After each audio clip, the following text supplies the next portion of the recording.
That's why your guilt isn't in issue here. That doesn't even make sense to me. Because if I'm on the video camera, that doesn't make sense. On a pitch black night in August, a massive power outage threw the city of Hamilton, Ontario, into complete darkness. Hidden beneath the blackout, someone smashed the front of a jewelry store on John Street South before disappearing into the night. Police immediately flooded the area and chased a suspect through nearby alleyways. Seconds later, officers tackled a man carrying a backpack only a few blocks away. To everyone at the scene, the case looked completely solved. But hours later, inside an interrogation room, something unexpected happened. Instead of panicking, sweating, or asking for a lawyer again, Dixon remained remarkably calm. When detectives claimed they had overwhelming evidence, eyewitnesses, and even video footage proving he committed the crime, Dixon didn't break. Instead, he smiled. He accused the detective of bluffing. What followed became a psychological battle that completely changed the outcome of the case, and eventually exposed one of the biggest investigative failures in the Hamilton Police Department. Take a seat, I'll be back with you shortly, okay? Okay.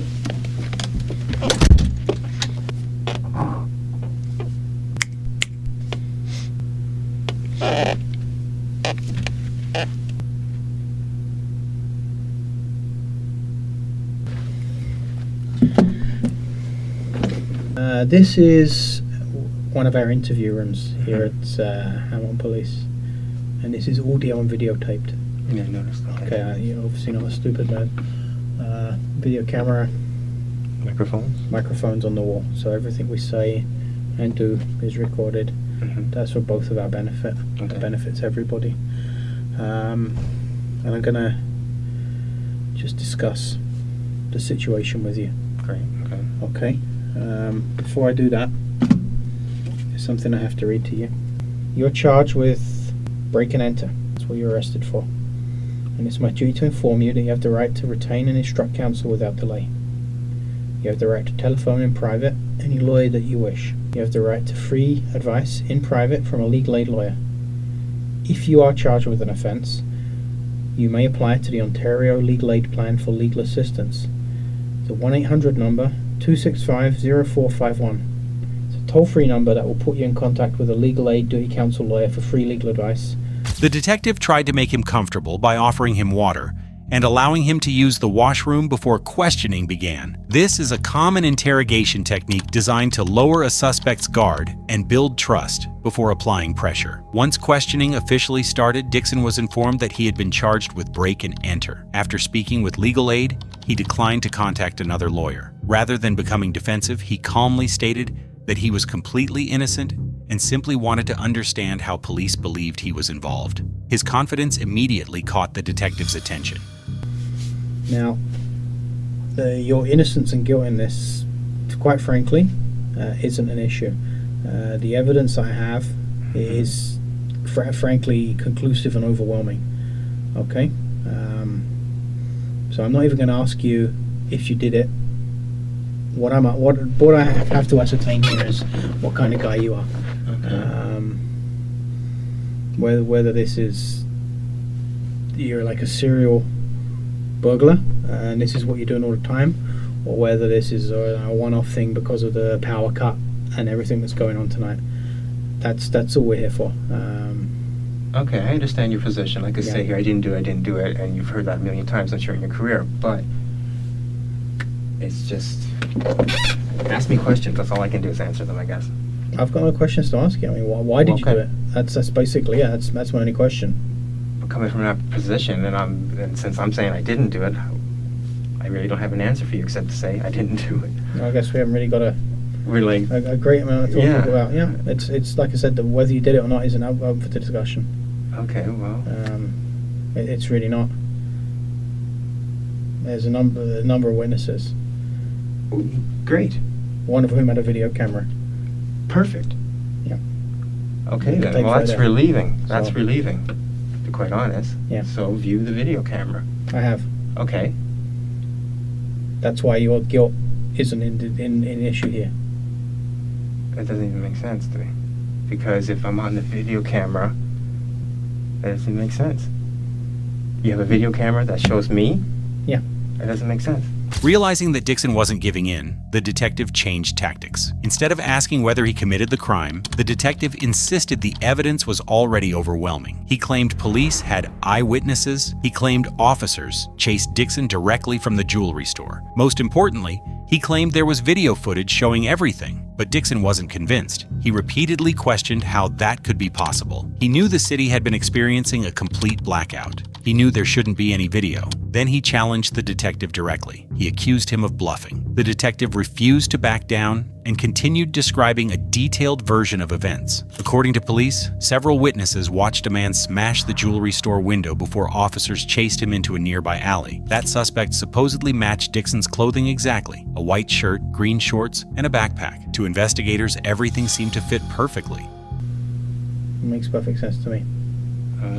We'll have to, I guess, I have no choice but to get a lawyer then, if this is the kind of thing you're going to go through with me. This isn't going to go away. You're charged with breaking and you will be charged tonight. Okay. You will be going to court in the morning, charged with breaking and with intent. Okay, that's what's going to happen right now. Can I ask you something? Okay, are you just making this up that you have a video camera so you see how I react? Because it goes that if you're saying, okay, hear me out for a second, please. If I am guilty, as you believe, because you have me on video camera, then okay, we'll go through the procedure. But I'm saying, I'm trying to call your bluff here, because since I know I didn't do it, there's no way I can be on a video camera. Well, like I say, it's not a game of poker. Okay, well, I've got nothing to gain from that. I'm not trying to give you a hard time, all right? You know what? I've got nothing to gain from that either way. Which is why I'm not asking you, did you do it? I'm not trying to catch you out. I've got nothing to gain from that. Okay, well, I'm here to do whatever you want to do. The circumstances are that 3 people who live across the street saw you hiding in the doorway there, pulling the glass out, breaking the glass. When the police officers, the 2 uniform officers who arrested you, pulled up across the street from you, they saw you run off down the alleyway, and then they described the police officer who arrested you chasing you on foot, and that police officer then arrested you around the corner. So this police officer recognizes me in green shorts and white t-shirt with a knapsack? All of the witnesses saw you running from the store, being chased by the police officer who arrested you.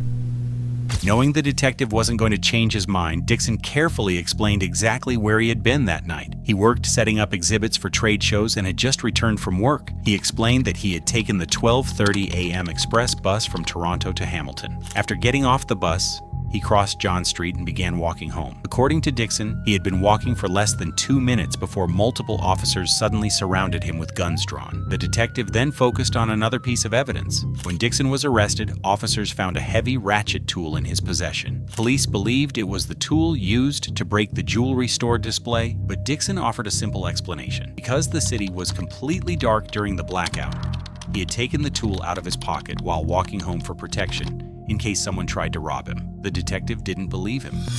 I got on the ground, and next thing I know, it was like police all around me. Where exactly were you when you were arrested? Can we do it on the board? Sure. How's that? Want me to do it? You set up exhibits, you're probably more artistic than me.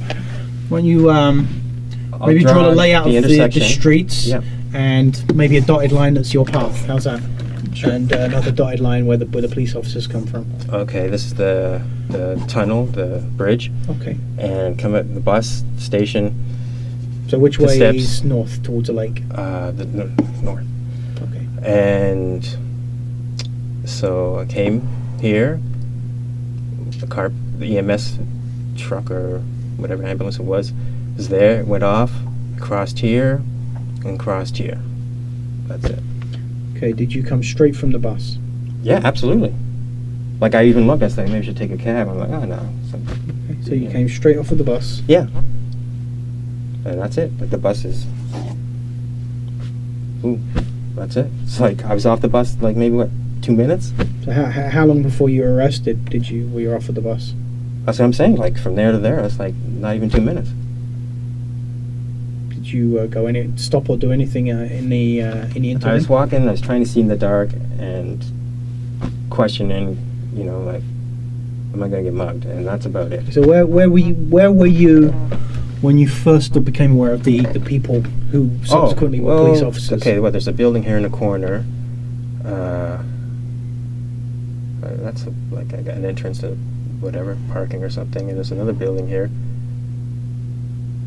There might have been some, actually I was walking. I saw the flashlight or something there, and I can hear hollering, and then someone else is here, and that person, or maybe, I don't know, maybe that person ran, I'm not sure. But anyways, I was approached here. Okay, great, thanks very much. Take a seat. Everything changed after the interrogation. Because Mikhail Dixon's story never changed, an independent investigator took another look at the case. Transit records and surveillance footage confirmed that Dixon had just stepped off the bus when police arrested him. The truth was finally revealed. During the blackout, the real burglar escaped into the darkness. Just moments later, Dixon unknowingly walked into the same area, and officers mistakenly identified him as the suspect. The detectives' claim about having video evidence turned out to be nothing more than a bluff. All charges against Mikhail Dixon were immediately dropped. But the story didn't end there. Dixon later filed a civil lawsuit for his wrongful arrest and detention. The court ruled in his favor, awarding him $46,000 in damages. Several officers involved in the case also faced disciplinary action. From the very beginning, Mikhail Dixon never changed his story because he was telling the truth. In the end, the detective thought he was winning a game of psychological chess, but it was the innocent man sitting across the table who walked away victorious.